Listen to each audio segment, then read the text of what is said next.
yourself to breakfast? That place in Palo Verde. I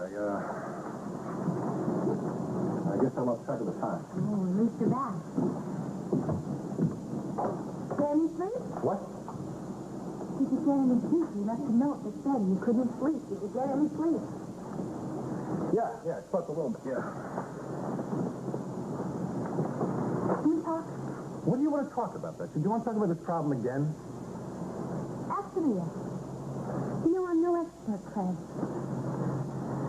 So I think maybe the first time it was the champagne, and after that, maybe it was the tension. No, Betsy, it was not the champagne.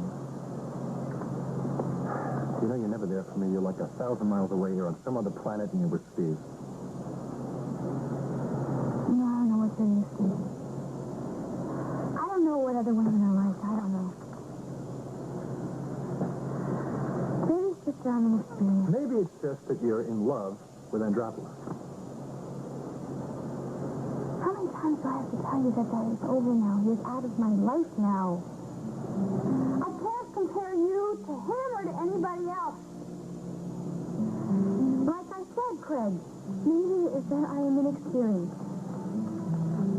And maybe it's my fault, but not in the way you say it is. And I'm just asking you to please be patient with me. I'd like to go back today. Okay. Today, why? I have a lot of work to do. I'd like to get back. Listen, Craig, why don't we stay here? When we go back there, it's going to be a little bit hectic. And if we're here, we can be alone and we can talk. You know, I don't want to talk anymore. I really don't want to talk anymore. I'm very tired of talking, and I'd just like to get back. So I'm going to try to book us on an afternoon flight today, okay? Pack your bags.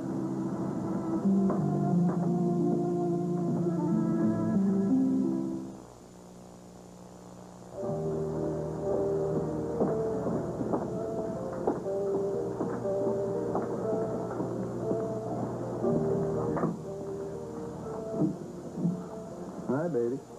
Wow, were you operating all this time? Yeah. Oh. I'm starving. You had breakfast yet? No, I was going to wait for you, but the farmers got a little bit hungry. Well, you don't mind if I pick, do you? No, go right in. You spoke to Dia today? Yeah, she was here earlier. Oh, honey, I think this is going to be an ugly trial. But she seems to be holding up pretty well, and she's got an awful lot of faith in Tom. How you feeling, huh? Well, I wouldn't want to get a whole lot bigger, I'll tell you that. Well, I wouldn't worry about it. They may come early. Boy, I hope not. I still got to pick out 4 names. Well, don't panic yet, you know. Don't panic. I've got to come up with 4 names. 8 names if you count middle names. What do you think about a namesake? You know, why don't we call one of the boys Jeffrey? That'll be 1 down and 3 to go. Well, we don't know that we're going to have a boy yet, right? Well, assuming. Jeffrey, I tell you the truth, I don't think that's too good an idea. It might get a little confusing, you know, and if he has other brothers, it might get a little jealous. That's assuming he has a brother. Yeah.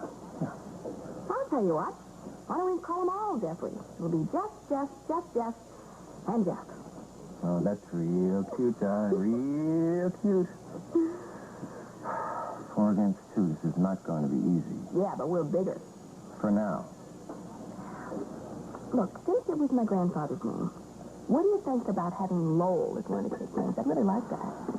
Oh, Jeff, and Lowell. It sounds like a law firm. No, I mean, what about the idea of having it as a middle name for a girl, like Christina Lowell Ward? Oh, I like that. Sounds like a poet, huh? Mean an awful lot to Mom. Did I tell you you look beautiful today, huh? You must be blinded by love.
I want to be here, Tom. I hope it goes all right. I'm sure it will, Lisa. I'm so sorry about the trouble that Tom and Margot are having. Oh, those two, they are so stubborn. Well, how's your family life? Maggie would be a lot better if Christy and my son were not on opposite ends of the trial. So what are you going to do when he's acquitted? Oh, well, Flip and Brian are just going to have to resign, and so the back to justice has to take them over. I mean, it could take a little time. Thank you, darling. I wouldn't want to be in Tom's shoes today. Lucky for you, you're not. Tom was scared as hell.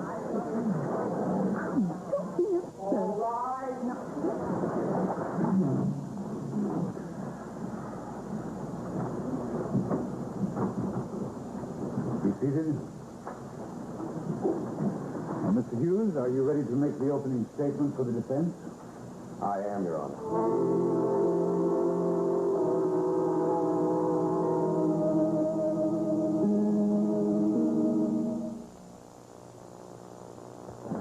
Ladies and gentlemen of the jury, Your Honor, my name is Tom Hughes, and I represent Dee Stewart.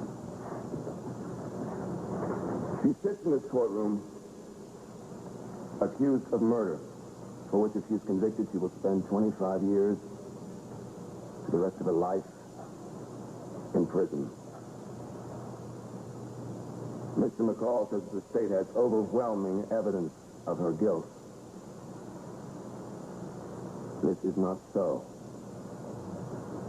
I ask each one of you now not to assume that the state can produce the evidence that Mr. McCall says it has, because Mr. McCall has no such evidence. What Mr. McCall does have is a few unhappy events in Dee Stewart's past, which he will dredge up for your perusal. Mr. McCall will make this trial very painful for Miss Stewart. Not because she is guilty, but because there are many unhappy times in her life with John Dixon, and these were many of them of a very personal nature. And how many among us would want the most personal, private events of their lives aired in this courtroom? I would.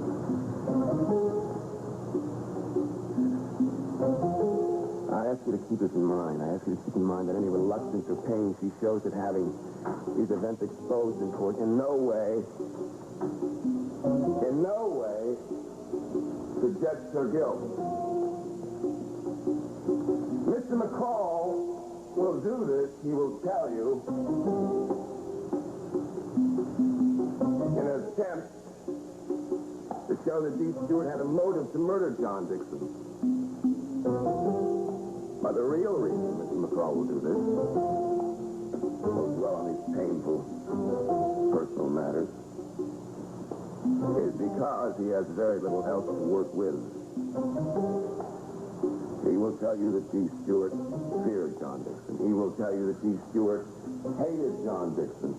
And he will have no trouble establishing that because it is true. But Dee Stewart is not on trial for hating John Dixon. She is not on trial for fearing John Dixon. She is on trial for murdering John Dixon. A distinction which does not escape me. I do not think will escape you, but which apparently escapes the assistant district attorney.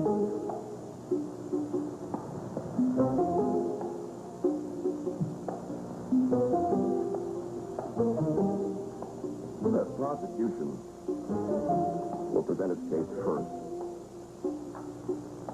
With that in mind, it is crucial that you keep an open mind until all the evidence is in. Don't let some preconceived, fabricated notion of this woman keep you from hearing the evidence and the testimony I will present.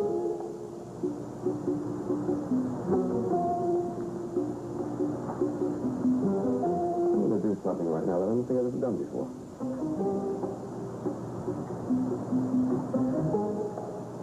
I'm going to make a few predictions about the case Mr. McCall will present.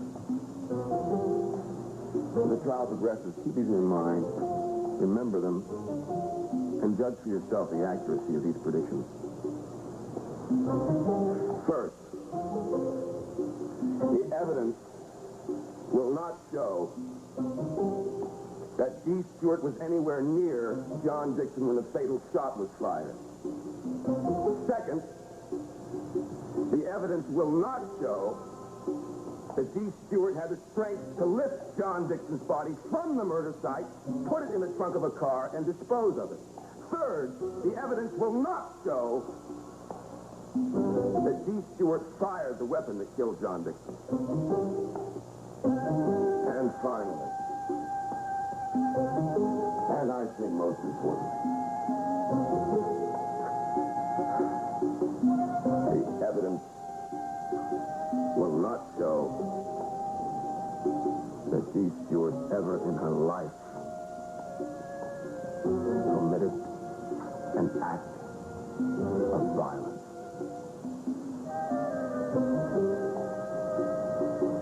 I've known this woman all my life, and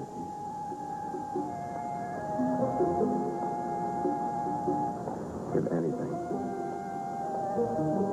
she's non-violent.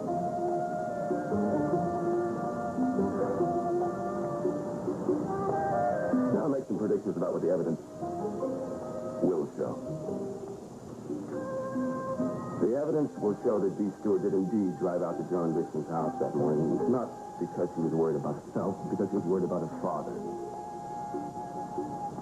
The evidence will show that D. Stewart had found a man with which she hoped to find happiness, and she would not jeopardize that happiness or a future with that man by committing a crime. The evidence will show that D. Stewart is a person whose conscience would forbid the taking of a human life, whatever the provocation.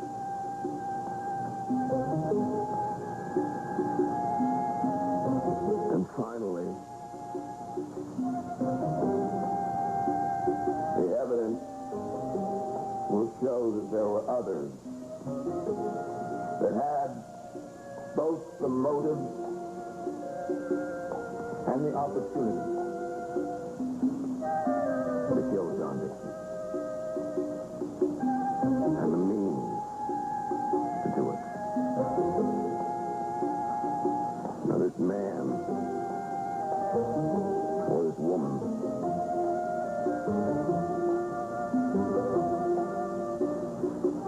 well, I think is a member of this community, and a prominent member of this community, had every reason to cast suspicion upon someone else.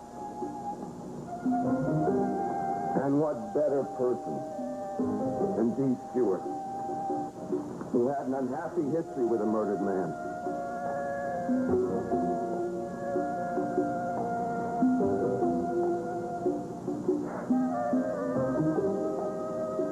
D. Stewart.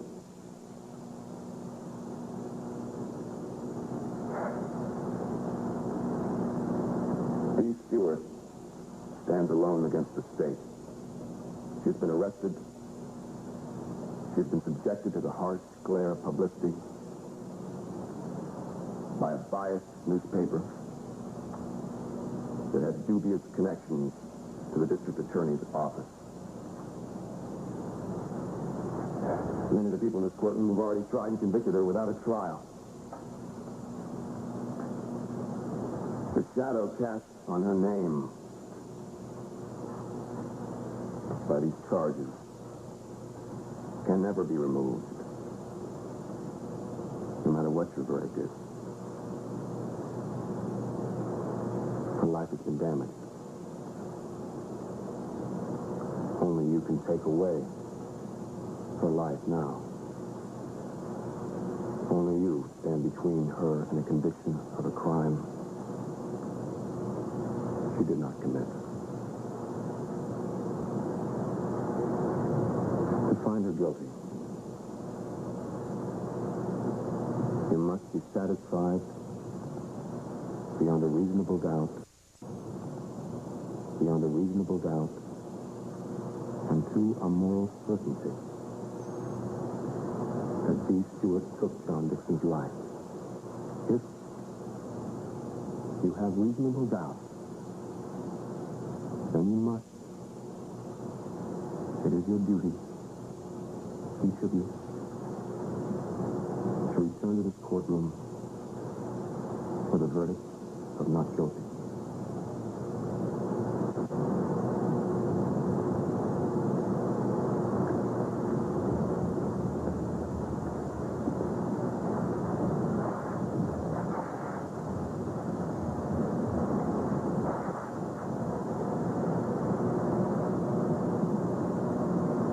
Convinced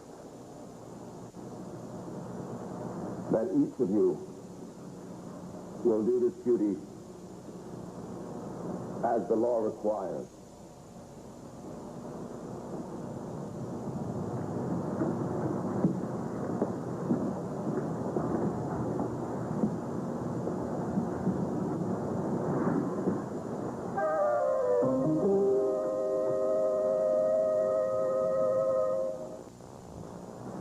Mr. McCall?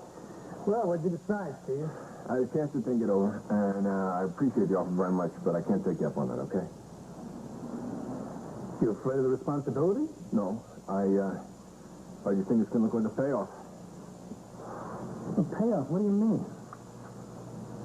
Well, for not joining the union. Look, I'm delighted that you didn't join up with that mob, and I'm not paying you for it. All right, look, they're not a bunch of mobsters, okay? Steve, you call them whatever you like, all right? But they blew your truck away, right? All right, some of the guys did that, but I don't think that Lincoln Foster had anything to do with it. Perhaps not, but he didn't prevent it either, did he? But I don't blame him, and I'm not going to blame the whole union for what a couple of guys did. All right, now maybe I didn't feel exactly like running and joining the union right after that happened, but I don't want to see the union broken either. Stephen, I told you this has nothing to do with it.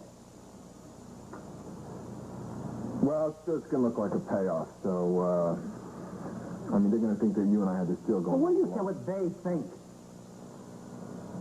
I care because some of them are my friends, Mr. McCall.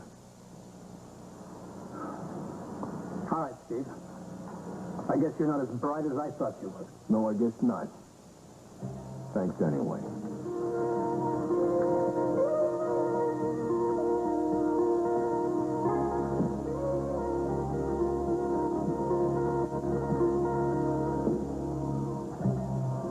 Everything tight? Yep, Where's the suitcase? on the bed. I'll tell Evan to get it.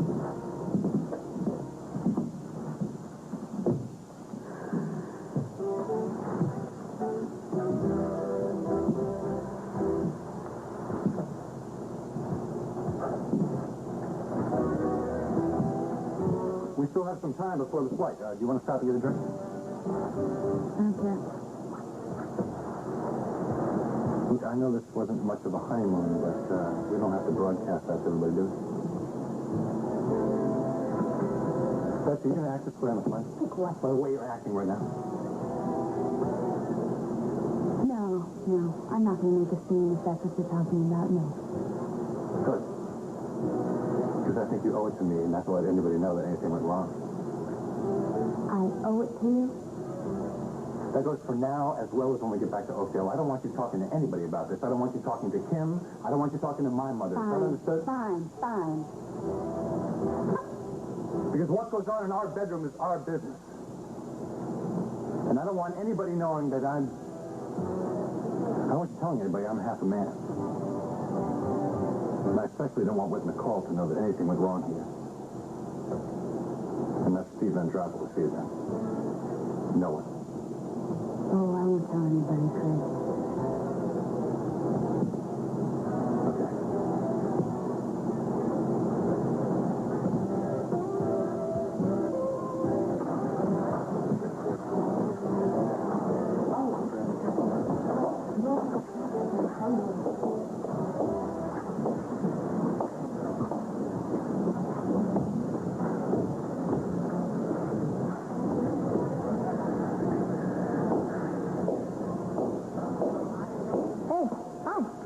fine. How come you're not in the witness room? No. Stuffy in there. I wanted some fresh air. Sit through. Uh-huh. How did it go? It was the best opening statement I've ever heard. Well, you should be happy. I guess a clever enough lawyer to get anybody off. Father Tom isn't clever. He happens to believe in DNA shows.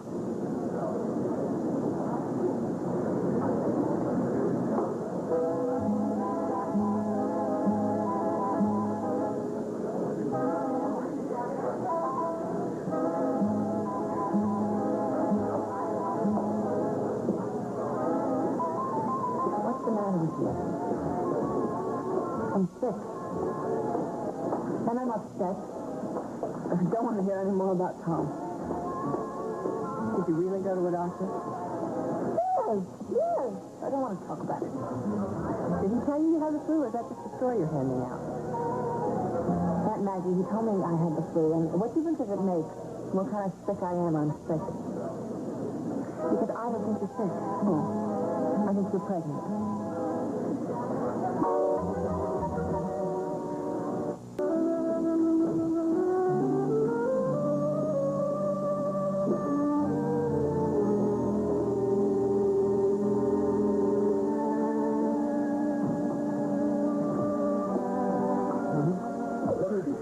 What's wrong? What is it? What? I didn't help see.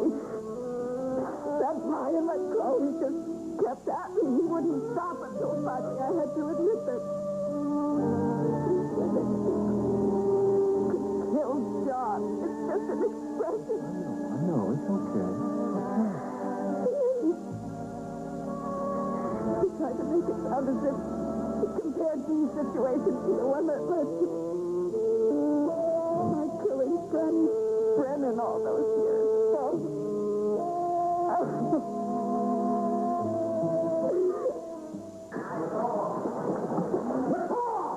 Congratulations, you set a new low. Putting Ellen Stewart on trial, that was fantastic. Which she was once before. I think it's germane. A genetic predisposition to murder? Oh, come on, Tom. Mother like daughter isn't so unheard of, now is it? I used to respect you. I thought you were going to carve out an identity separate from your father. But my God, you just like him. Yeah, well, I take that as a compliment. It's no compliment. Wait a minute. We're both lawyers, and you know it. And if you were in my place, you'd be doing the same thing. And probably worse.